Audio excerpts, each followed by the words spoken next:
So then I want to hear more of your thoughts on Gen 2 being the worst generation.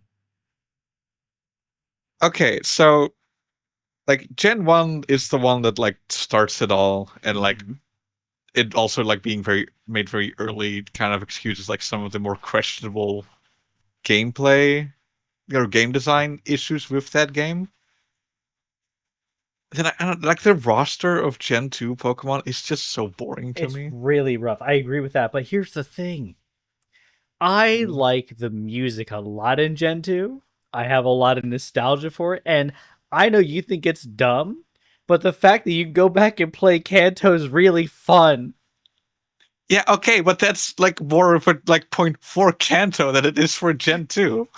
But what do And you. Kanto still sucks. No, you can't say that. Yes, I can. Gen 5 is the best generation. I will not have this discussion. Me and Nick agreed on this. Oh, hold on a second.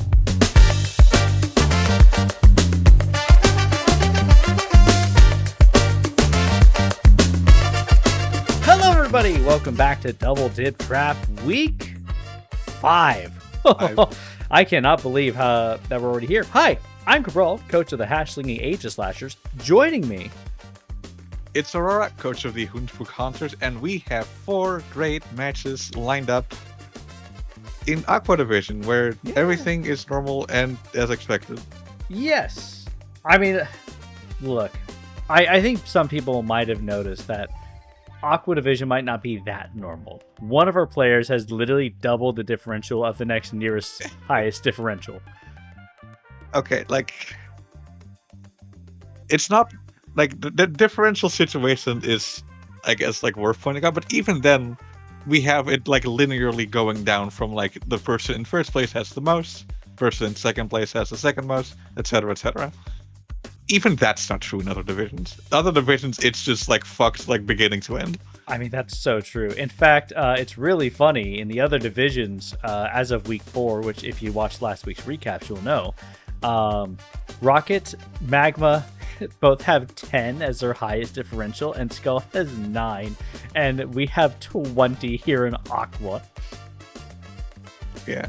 Also, like the rest of Magma Division is all 5, 5, 5, 5, 5, 5. It's so satisfying. Hopefully that doesn't change. It is very satisfying. There's a lot of satisfying stuff that happened this season. Yeah. Like the win-loss in Rocket Division is very satisfying. Like, oh yeah, most weeks, the differential of Magma at the end of week 4 is very satisfying to look at. Mm-hmm. And again, like Aqua Division just being like, yeah, these are pretty much exactly the results we expected by seed, basically. Yep. Just with extreme numbers. But yeah, so we've got a few matches to look at. And as we go into week 5, I think by the end of this week, with where we're at with differential, with where we're at with win-loss, we're likely going to know who is making it to playoffs. We have a good idea right now, but who is very likely to be in playoffs. We now know, and likely by the end of looking at these recaps, we're going to have an idea like what is our last slot for Aqua Division. And who's likely going to make it in, but who's in contention for that. So as we go through week 5 and you watch the other divisions as well, you're going to get that idea of what are we looking out for in these other divisions, and what are we looking out for who's going to make it to playoffs. Indeed, and for that we actually have one very important match already. It is Scoots of the Portland Palafins versus Big Mouth of the Blood Moon Bears, who are in first and second place currently, respectively. And both undefeated. This is an important match. Yes. The only 2 undefeated people left in this this division. Yeah. Whoever wins this is likely pretty cozy in first place. That's likely the case. It would just depend on the last few matches. And on top of that, though, this would very much like if Big from here like loses the next few matches, or Scoots loses those next few matches,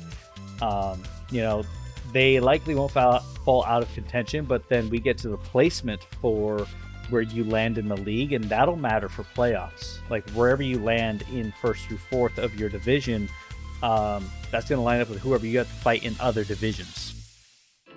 Yeah, The way it generally works is first place fights fourth place of a different division. Second place fights third place of a different division. Yeah. And from both players, I feel like we see a fairly standard team. We do see Drapion making an appearance, though, from Scoots. We don't have Regieleki or Regigigas anymore. My boy, my child, he's gone. Where'd he go? Yeah. We also see Murder Bird. We do see Murder Bird here. Absolutely the case. That thing has swept last week and I think the week before. Yes. It's swept 2 weeks in a row now. Yep. In fact, it came back this week with a ground Terra type as well. So we'll have to see how that does into Big's team. Yep. Big, meanwhile, he's used this Diancie to good effects. Terra Captain Diancie being able to shed its 4x steel weakness and then suddenly leverage that 150 base defenses. Yeah. To be a very annoying Pokemon. Mm-hmm. Is this one of the first times we're seeing Rapagos? One of. He also brought this beforehand against Altur, Sliggoo Sluggers, and then I think maybe one other time too.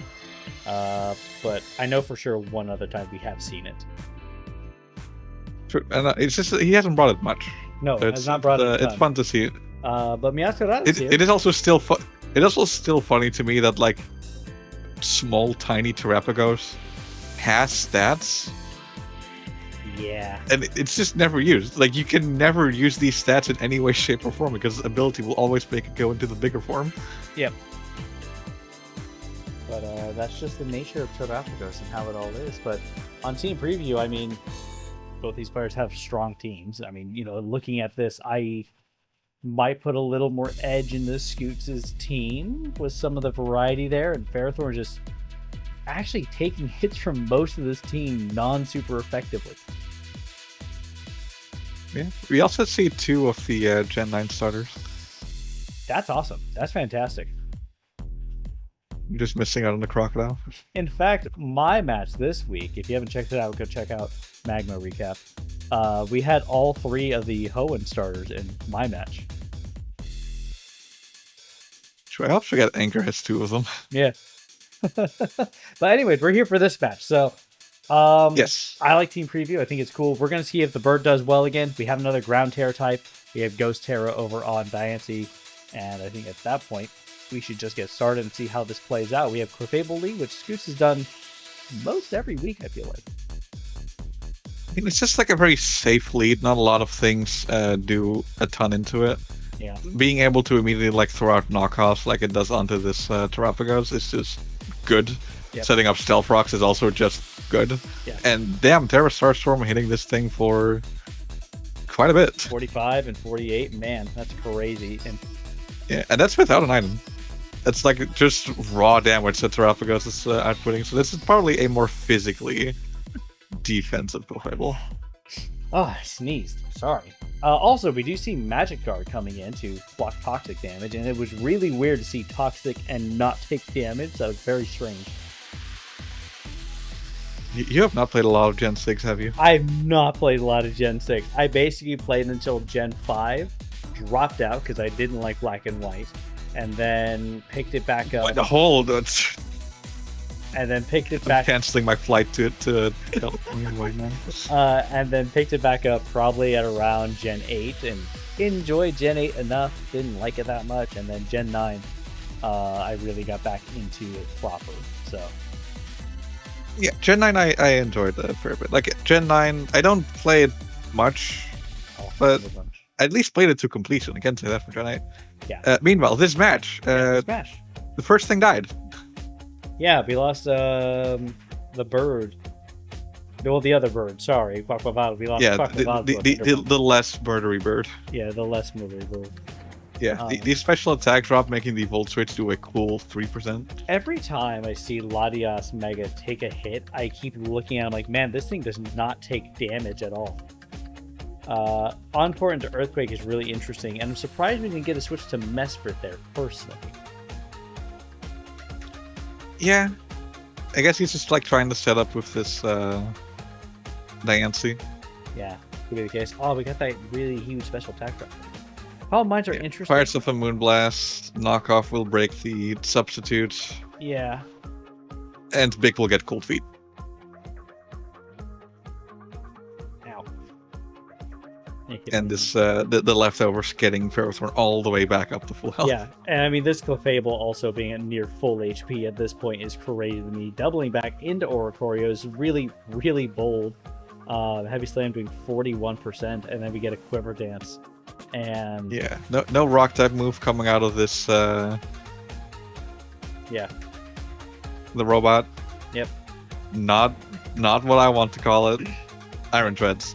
Yeah, there you go. Fair tire. Terrastorm's still doing like 37% there, and it's a shame that this thing is so fast now because 36% is a lot of damage.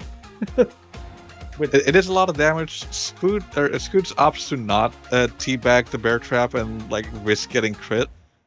Just knocking it out with a Revelation Dance. Yeah. So we have the bait into that, but then Air Slash is the final move of this thing, so it does hit everything at this point. And I think Bake has just lost too much momentum, letting this get too set up, and I think that's just something where people I feel like this season, not just in this match specifically or these players, but like I feel like people are letting Pokemon be just set up this season and letting them run wild. Yeah, like there are answers to this. Like a prankster Pokemon with like Taunt or Encore could force this thing to keep doing the same thing. Yeah.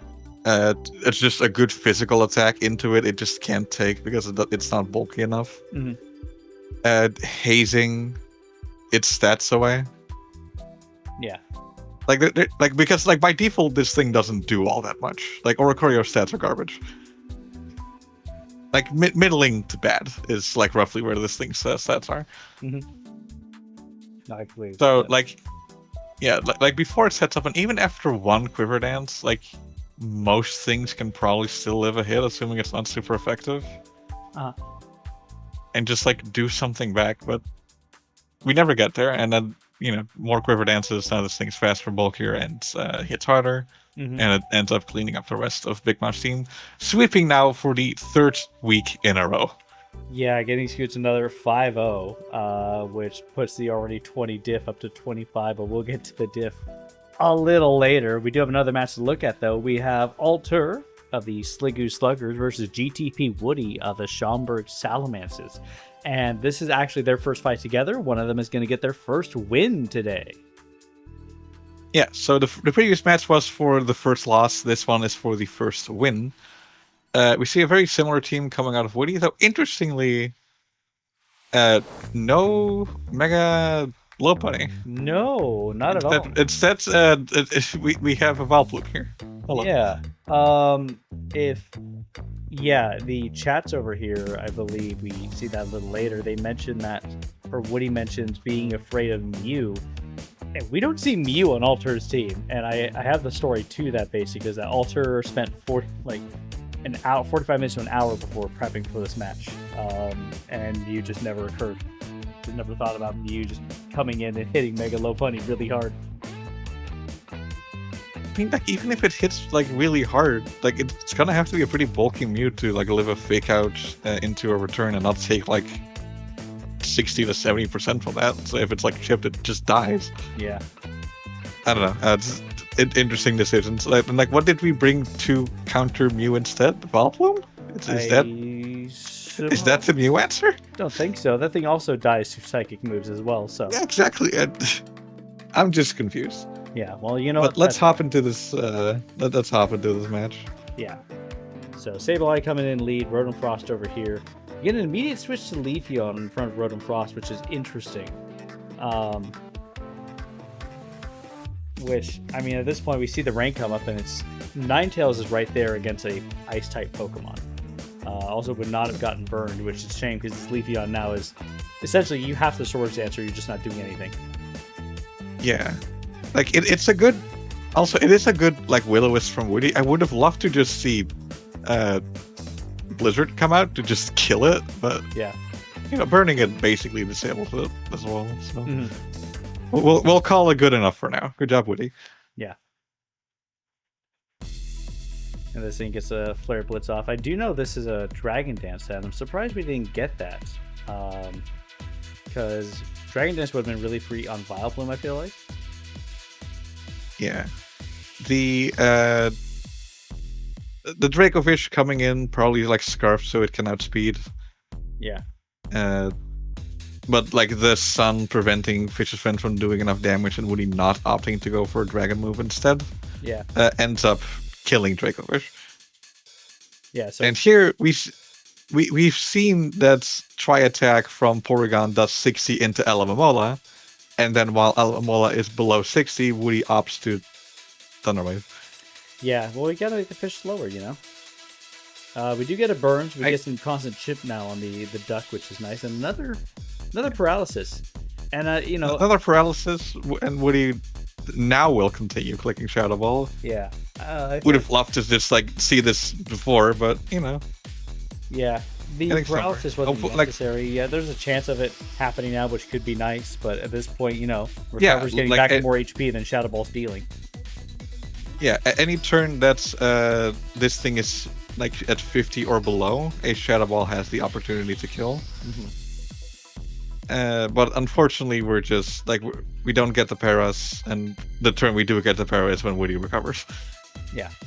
And at this point, Alter sends Ninetales out, and we get a Protect, though, instead of just clicking an attack. I understand wanting to keep your Pokemon safe and protecting them, but sometimes, like, getting a Flamethrower here in the sun into Porygon would have just done a lot of damage and brought that down to possibly, you know, be a 2-shot when it only does so much damage to you. Yeah, like Woody is just like sending this Porygon in and just clicking attacking moves, and honestly, it's working. It is working. And there goes Leafeon. Yeah. Gouging Fire coming in.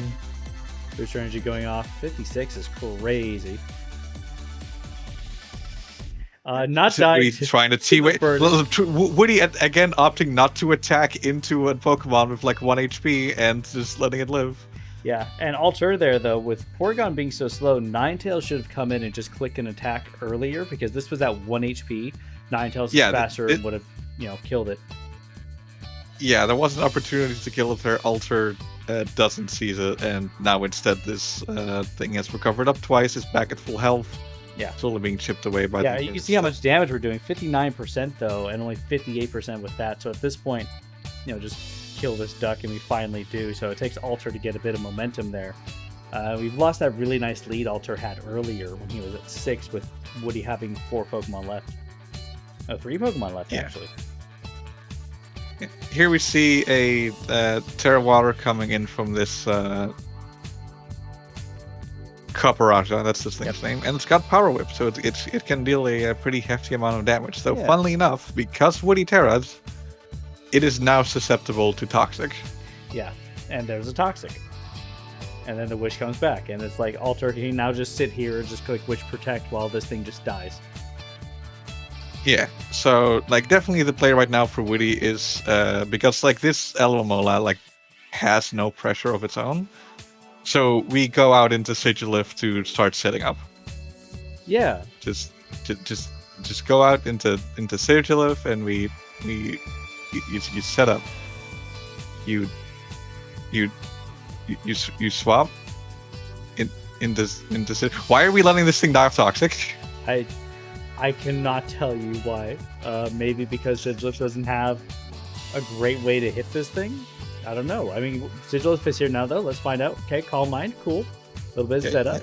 One Calm Mind's good. Like, gets the flip turn off, goes into Colossal, so like we don't have like Encore on Sableye, I guess. Special Colossal Seb with another Calm Mind again. We're only taking 29, so we are in range of another one. We Calm Mind again. The damage reduction's not enough. Sigilif's dead, and Woody loses. Yeah. Wait, what just happened? I don't know what this set is. So, Psycho Shift, sure. Calm Mind. What are the other 2 moves? Roost, Stored Power? Roost, Psychic? I don't know. Psyshock? Maybe? Even then, that actually would not kill Sableye. Yeah, like, whatever it is, like, surely, like, sending this thing into like be in front of the Alamomola and just like getting a Palm Mind off. Yeah, maybe. Like, would have been better than just sitting there, like letting Caparaja die for no reason. Yeah, I don't know. Well, either way, you know, Sliggoo Sluggers with his first win and in his first season. Yeah. Takes a 3-0 against Woody, who made some frankly baffling decisions this match. But hey, you know, a win's a win. We'll get a team of scientists to figure out the rationale behind what's happening here. Yeah, well, don't worry. You know, there's other people who've made some interesting plays this season.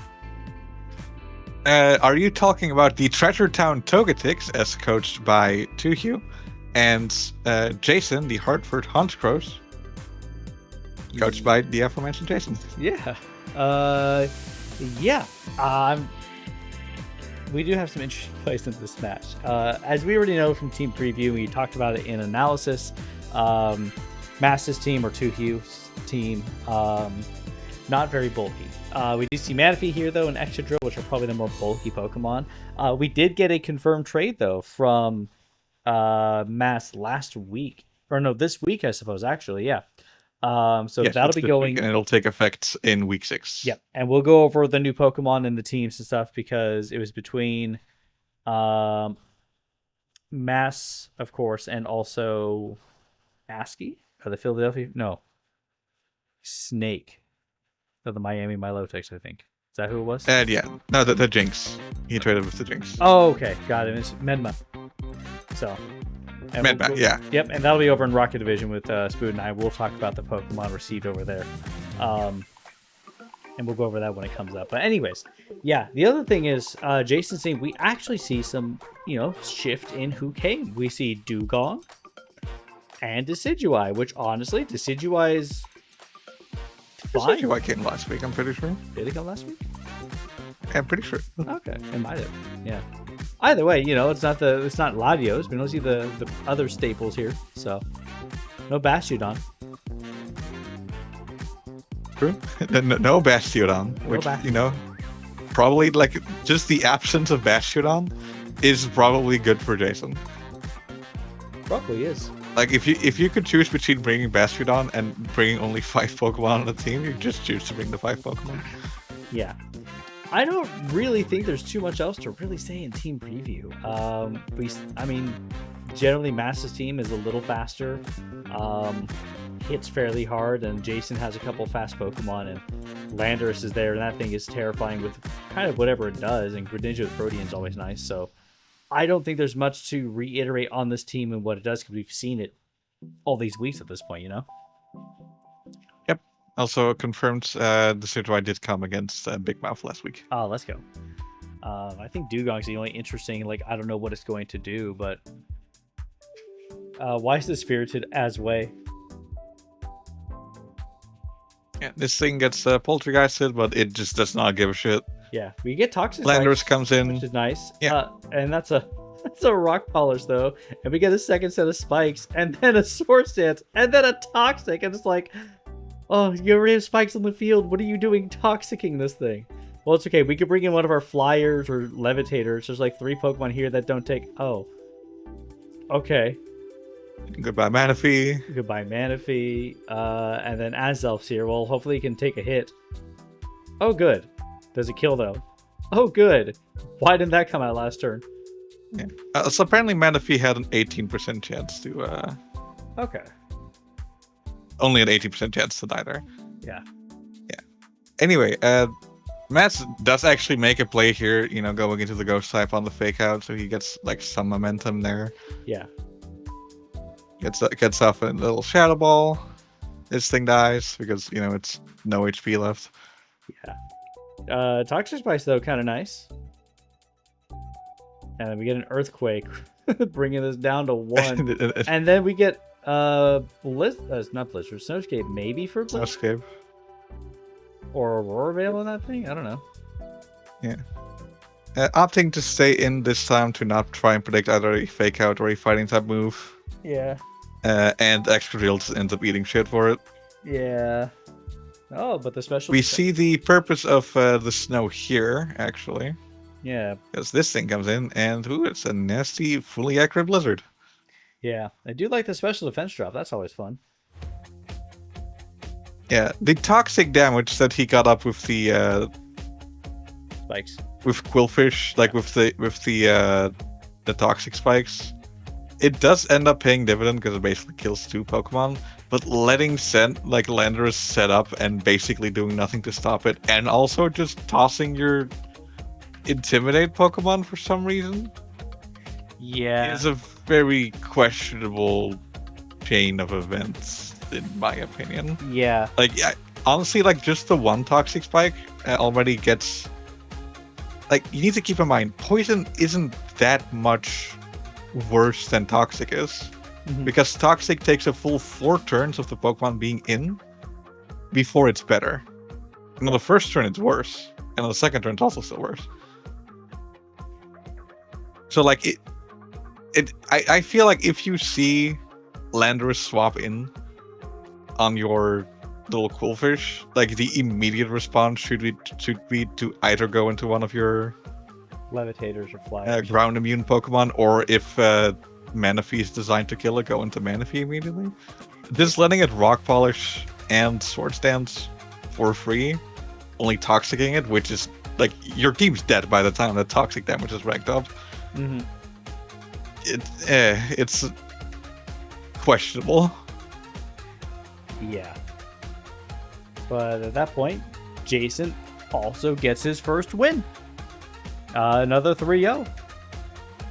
Yeah, true. Another 3-0 win for somebody getting climbing up to 1-4 now.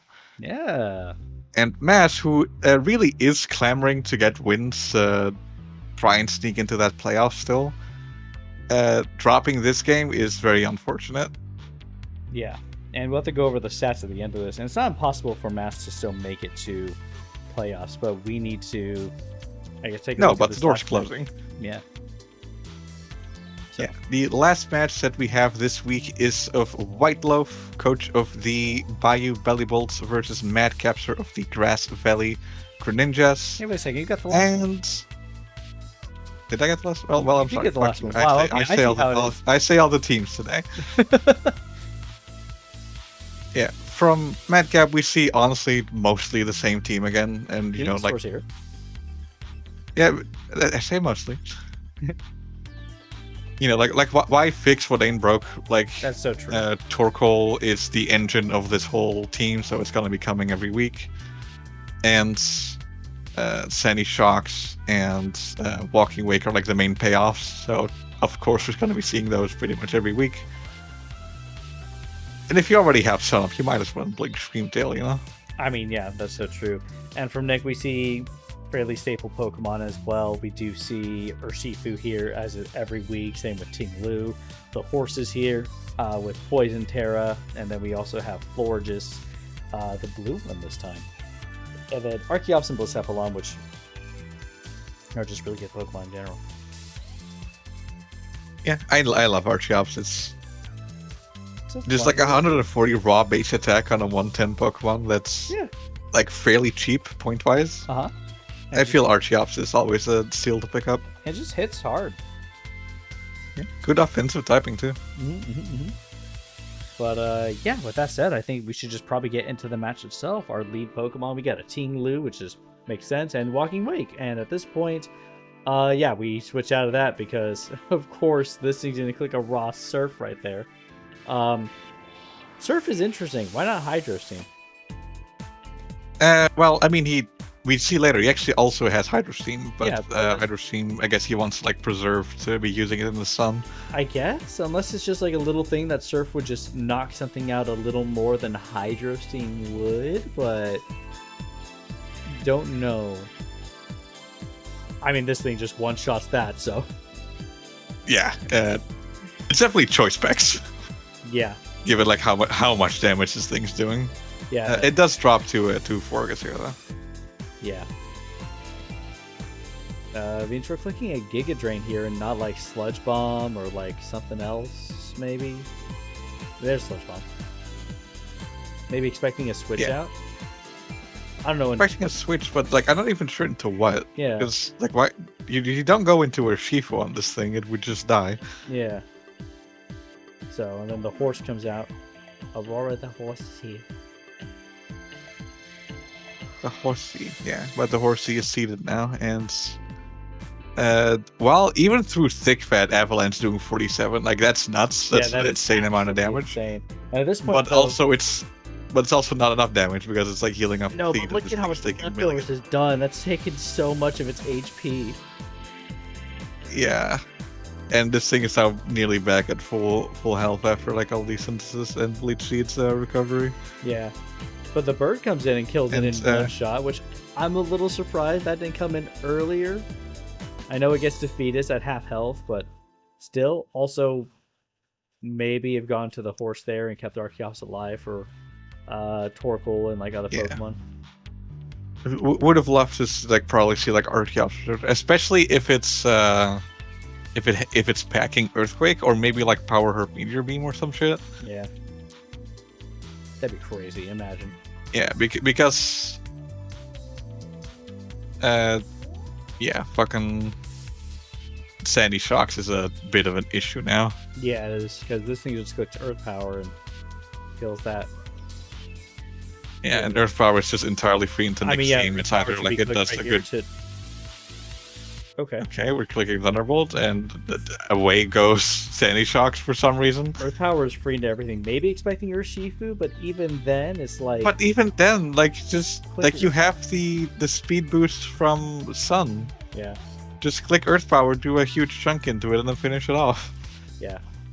Because Earth Power still hits neutral. I think people forget, like, Stab is still really good. You don't need to always hit everything super effectively. Yeah. And the Scarf Chandelure coming in to finish it off after living a Surging Strikes from Urshifu. Yeah, with the burn. Which it was burned and it was in Sun, so like it makes sense. Yeah, but still, look how much health that thing lost for being burned and in the sun. True. Like it just like goes to show you like how much fucking damage Urshifu does. It's crazy. It is insane. But there are our matches. The last win here going to Mad Capture at a 2-0 against Whiteloaf, and that does mix up the stats a little bit. Well, since you got the last two of those, I'll take the top half. You can take the bottom half. You calling me a bottom? Yeah. At the top of the division, we have Scoot to the Portland Palafins in first place at a 5-0 with 25 differential. In second place is Vic of the Blood Moon Bears at a 4-1 at +8. And then Grass Valley Greninjas in third at a 4-1 at +7. And the Bayou Bellibolts at a 3-2 at 5. Then we have the Treasure Town Togetics, Mass at 2-3, -4. Hartford Honchkrows, Jason at 1-4, -9. The Sliggoo Sluggers at 1-4, -13. And rounding off at the bottom, Woody 0-5, -19. So at this point, I think, no, I know it is safe to say Scoot is guaranteed playoffs at this point. Differential can make a difference for position if Scoot loses these next two, potentially. But Scoot is guaranteed. Even if Scoot's like massively fucks up, like if Scoot somehow like has to rematch the Blood Moon Bears for the next 2 weeks and gets 6-0'd both times, he's only barely second. Yeah. So at that point, it would just be number of wins instead of differential. Yeah. Scoot at this point, though, and Midwise, yes. Yeah, can never drop below Mass. No. Because he cannot max have 2 losses. Yep. Mass already has 3, so he will never fall below Mass. Yep. Which does say... The Blood Moon Bears and the Greninjas are also looking pretty decent. Yeah. Because as soon as either S gets a 4th loss, or if Nick ends up dropping the last 2 matches...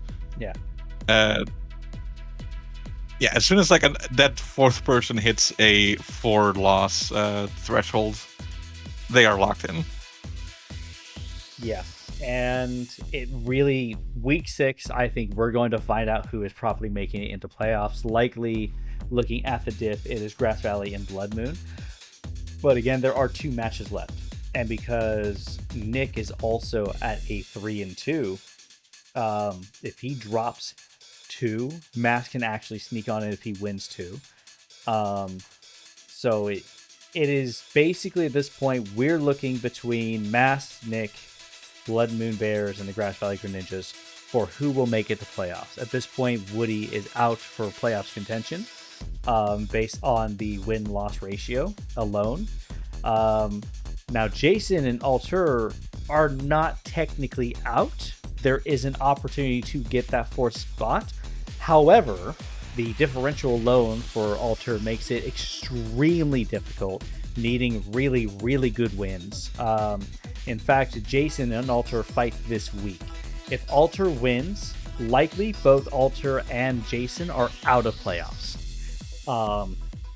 If Jason wins this match, that'll depend on his last week and how Mass does at this point. Jason needs 2 wins or he's out. Alter, even if he gets 2 wins, needs some really good diff, and his final match is against Scoots of the Portland Palafins, which he can technically win, but unless the bottom 3 of Madcapster, Nick, and Mass really start losing hard, not likely to happen. Not impossible. And in fact, it's not likely. Yeah. And in fact, like the Treasure Town Togetics also like are desperately needing wins to try and climb over the Bellibolts. However, their match next week is into the Palafins. Yes. Which, good luck, I guess. You could be the first to take them out. Meanwhile, the Bellibolts go against the Salamences, against Woody. Yeah. So we'll have to see how that goes. We'll have to see how it goes. If it goes as expected with the Bellibolts beating Woody and Mass losing to Scoots, then playoffs is locked. Yes. Yeah, so that's part of like when we get into playoffs and differential and win-losses. Literally, if Nick wins this week, playoffs is closed between the top 4 players. That's it. No ifs, ands, or buts. Because it is going to be 4 wins. Mass needs to beat Scoots, and Nick can still beat Woody, but Mass needs to beat Scoots by a decent margin, and then also win that last fight. The last fight's against the Grass Valley Greninjas. So, like, it's a tall order for Mass to get in. Yeah. Not impossible, but it's a tall order. Yes, it is. So, and that's just how it's going to be. So if Nick wins, 4th is locked. Mass can still get in, but he needs to beat Scoots. And that's pretty much where we're at. If Nick loses, which by seeding is not likely, if Nick loses, that does open the door for Jason and Alter to sneak in, potentially, depending how Mass does. So you can see where the relying on one another comes in. But right now, Scoots is locked for playoffs. The likelihood of Bick and Madcapster going to playoffs is extremely likely. If Nick wins this week, playoffs is locked for Aqua Division, and we know who's all going to playoffs. It's just a matter of placement. Yep. It's going to be an interesting last 2 weeks. We'll probably know like all we need to for who's making and who isn't next week, and the final week will just be played mostly for positioning. Yeah. I think that is that. That is that for Aqua, but here's the thing. Like, that might sound like, oh, well, we already know what's happening in Aqua and we kind of have an idea. Cool. That's fun. That's neat. But, like, Rocket, Magma, and any of the other fucking... The other look ones? at any of the other divisions. It is anyone's... Rocket right now, you need to go check out, because it is between everyone still at that point in Rocket Division for going to playoffs. Last position, Rocket Division is hell. Get likely, me out. but it's a very heated division. And then Skull, oh my gosh, is actually also crazy for who can make it into playoffs. And even Magma is doing really well. Without naming anyone or saying any specific numbers, the second highest differential in Skull Division is held by 5th place. What? Oh, that's so fun. But you got to go check out Skull with Aurora and Nick if you want to find out more about that. And then you got to check out Rocket Division with myself and Spood if you want to know all that stuff. And please go check out Nick and Spood over in Magma Division if you want to know about the matches there. But that's all we got for Aqua. Thank you all so much for joining us. We hope you have a wonderful day, and we'll see you in week 6 as we get closer to the playoffs. Good luck, y'all. Goodbye.